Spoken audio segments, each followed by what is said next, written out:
Masayang araw, mga ka-PL.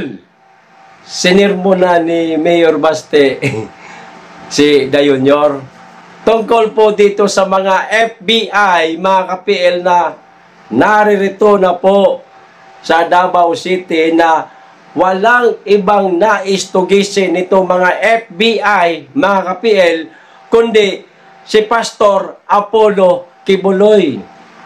Tuloy na itanong ng bagitong alkalde na bakit ninyo pinag-aaksayahan ng oras?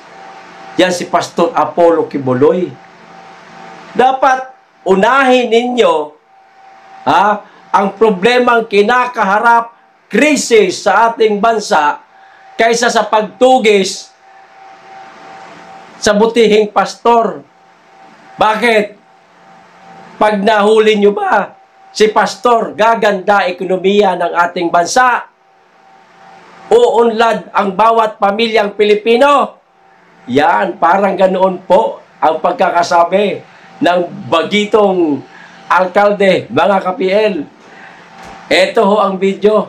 Panoorin po natin. Pero bago ko po simulan, makikisuyo sa mga hindi pa po nakasubscribe. Baka naman. At click na rin po ang notification bell para updated sa lahat ng upload at huwag niyo pong kalimutan. Paki-like na rin po ang video. Maraming salamat. Makikisuyo lang po. O eto na ho si Mayor Baste, mga ka-PL. Salitang Bisaya po ang ginamit niya, pero wag ho kayong mag-alala. Maiintindihan niyo pa rin po kasi meron naman pong subtitle na mababasa. Okay? O eto na. Okay, na-mention naman ni mong FBI mayor, no? Maupod ni, isa po ni siya sa issue sa social media itong niaging mga adlaw. Ngano kahang naapod sila dire? O tinuod, unsa ba ni tinuod na, siyempre kay FBI, ang nangitaan ng mga Amerikano, kay Kibuloy na po na. Oh, kay Pastor Kibuloy na po na siya. Kani ba, kamo diya sa taas ba? Gabi, ikaw presidente ka.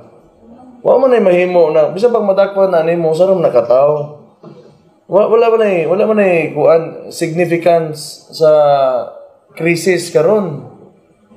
Wala ay significance bisan pag madakpan nimo no one will feel, feel better kung iyana man. I mean, kung unsa man na, kung tinuod ba na.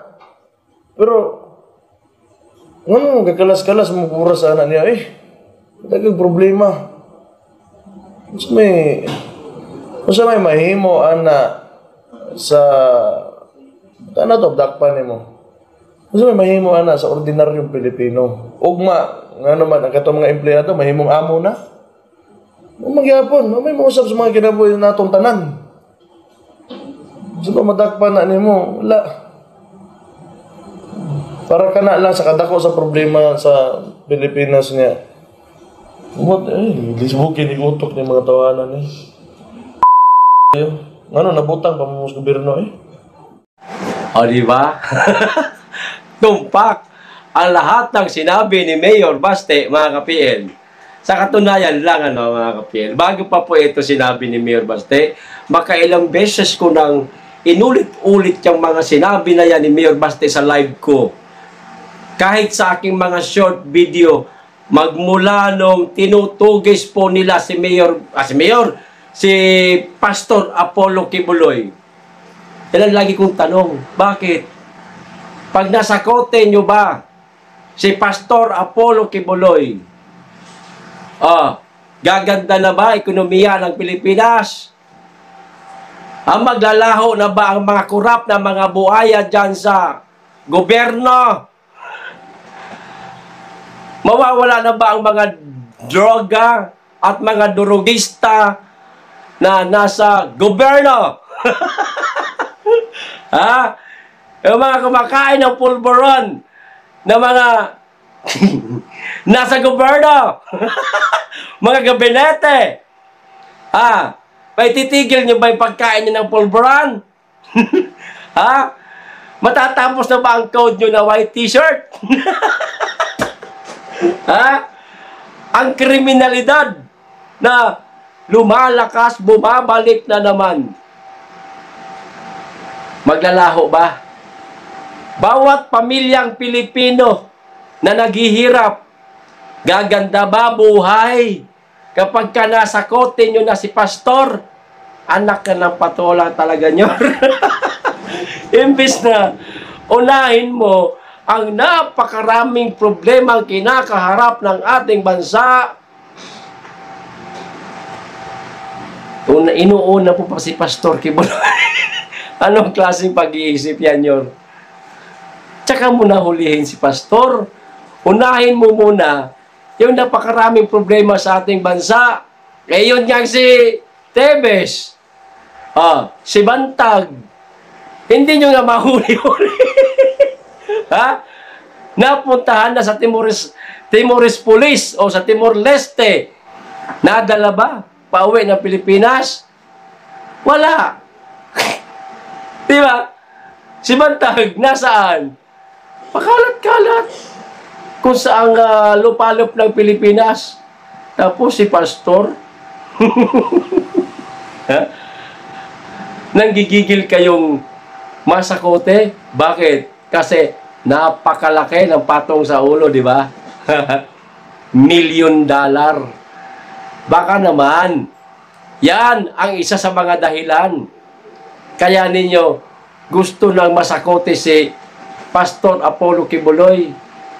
Tumpak lahat ng sinabi ni Mayor Baste, mga ka-PL. Di ba? O, ito pa isa. Dagdag ko po sa inyo. Itong tungkol po, mga ka-PL, sa net satisfaction ratings ng mga naging presidente ng Pilipinas magmula po kay Corazon Aquino, Fidel B. Ramos, kay Estrada, kay Arroyo, kay Aquino ulit, kay Benigno, kay Tatay Digong, hanggang sa kasulukuyang Pangulo ng bansa, mga kababayan. Net satisfaction ratings. Bakit ganito po ang ginawa ng SWS? Para maipakita po sa ating lahat kung gaano po ka-worse ang kasalukuyang Pangulo. Gaano ka bagsak ang kanyang net satisfaction ratings. Ipakita ko ho sa inyo.